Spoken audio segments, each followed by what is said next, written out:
आपण हा निर्णय केलेला आहे की आता आमच्या शेतकऱ्याला किमान रबीचं पीक घेता आलं पाहिजे। त्याकरता बियाणं असतील किंवा इतर गोष्टींकरता आपण प्रति हेक्टरी अतिरिक्त 10,000 रुपये देण्याचा निर्णय केलेला आहे। शेतकऱ्यांसाठी महत्त्वाचे अपडेट। आजपासून रब्बी हंगाम हा सुरू होत आहे। या रब्बी हंगामाकरता राज्य शासनाकडून कमीत कमी एका शेतकऱ्यांना 20,000 रुपये आणि जास्तीत जास्त 30,000 रुपयेपर्यंत मदत ही मिळणार मित्रांनो।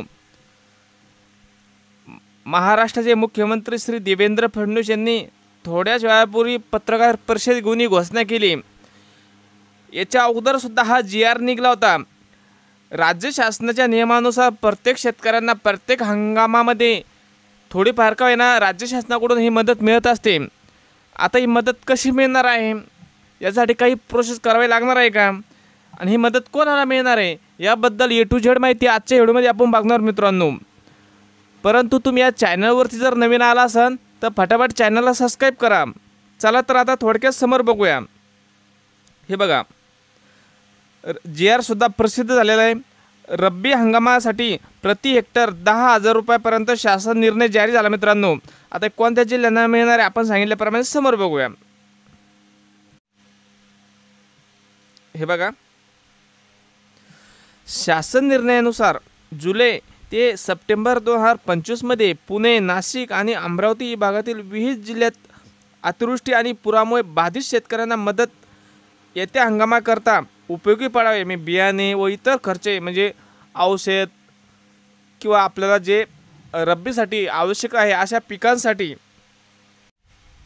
उपयोगी पडावे, यासाठी शासन हे कमीत कमी 10,000 रुपयाची मदत देणार मित्रांनो। आता ही मदत किती हेक्टरपर्यंत आहे? 3 हेक्टरपर्यंत। तुमच्याकडे जर 2 हेक्टर असेल तर तुम्हाला 20,000 रुपये मिळणार, आणि तुमच्याकडे जर 3 हेक्टर असेल तर तुम्हाला ही मदत मित्रांनो 30,000 रुपये मिळणार आपण सांगितल्याप्रमाणे। हे बघा, राज्यातील नुकसानग्रस्त शेतकऱ्यांना रब्बीच्या हंगामासाठी हेक्टरी 10,000 रुपये देण्यास शासन निर्णय गुरुवारी घेण्यात आला। यामध्ये सातारा, नाशिक, धुळे, नंदुरबार, जळगाव, अमरावती आणि अहिल्यानगर या जिल्ह्याचा समावेश पहिल्या टप्प्यामध्ये आहे। बाकींचा जिल्ह्यांचा समावेश कधी होणार आपण थोडक्यात शेवटला बघणार व्हिडिओच्या, त्यासाठी हा व्हिडिओ तुम्ही संपूर्ण बघा।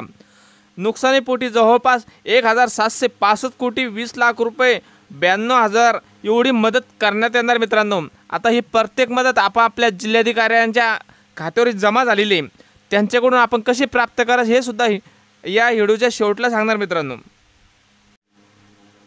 पण मुख्यमंत्री देवेंद्र फडणवीस यांनी विशेष मदतीने पॅकेज जाहीर करताना NDRFच्या निकषाप्रमाणे नुकसान भरपाई देण्यास जाहीर केले होते। तसेच रब्बी हंगामासाठी हेक्टरी 10,000 रुपये तर 3 हेक्टरपर्यंत म्हणजे आपल्याला जास्तीत जास्त 30,000 रुपये मदत मिळू शकते मित्रांनो। म्हणजे 3 हेक्टरपर्यंत ही मर्यादा ठेवण्यात आली होती। जर आपल्याकडे 5 हेक्टर जमीन जरी असले तर आपल्याला फक्त 30,000 रुपये मिळणार आहे, आणि आपल्याकडे 1 हेक्टर जर जमीन असेल तर आपल्याला 10,000 मिळणार मित्रांनो। असे हे निकष लावण्यात आलेले। त्यानुसार राज्य शासनाने बाधित शेतकऱ्यांसाठी निधी वाटप करण्याची मंजुरी सुद्धा गुरुवारी देण्यात आली। ज्या शेतकऱ्यांना 2 हेक्टर जमीन आहे त्यांना 20,000 रुपये मिळणार मित्रांनो। म्हणजे तुमच्याकडे 2 हेक्टर जमीन असेल तुम्हाला ताबडतोब ही मदत मिळणार आहे। शेतकऱ्यांना 1 हेक्टरची मदत ही काही दिवसापूर्वी काही शेतकऱ्यांच्या खात्यात जमा झाली होती, असे मुख्यमंत्री देवेंद्र फडणवीस यांनी स्पष्ट केले मित्रांनो।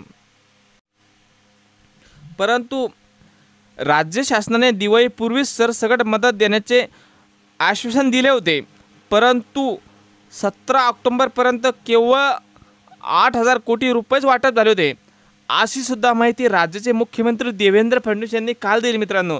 म्हणजे त्यांनी सांगितलं होतं आम्ही दिवाळीपूर्वी सरसकट शेतकऱ्यांना ही मदत देऊ, पण काही कारणास्तव म्हणजेच त्यामध्ये सचिव, उपसचिव व महसूल कर्मचारी व कृषी सहाय्यक कर्मचारी हे सुट्टीवर असल्यामुळे शेतकऱ्यांपर्यंत ही मदत मिळू शकली नाही, असं सुद्धा मुख्यमंत्री देवेंद्र फडणवीस यांनी कबुली दिली।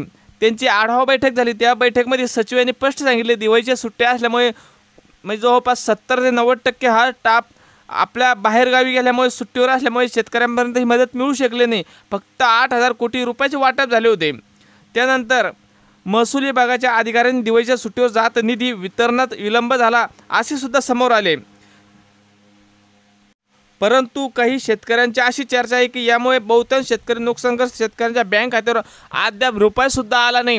खूप शेतकऱ्यांना तहसीलमध्ये जाऊन चक्रा मारावं लागत आहे। काही शेतकऱ्यांचे नुकसानग्रस्त म्हणजे त्यांच्या अजूनसुद्धा KYC पेंडिंग दाखवत आहे, तर काही शेतकऱ्यांना फॉर्मर ID चुकीची झाल्यामुळे नुकसान बाधितपासून वंचित राहावे लागत आहे। मित्रांनो, यासाठी आपल्या जवळच्या तहसील कार्यालय तसेच कृषी सहाय्यक यांशी संपर्क साधण्याचे आवाहन देखील मुख्यमंत्री देवेंद्र फडणवीस यांनी दिले।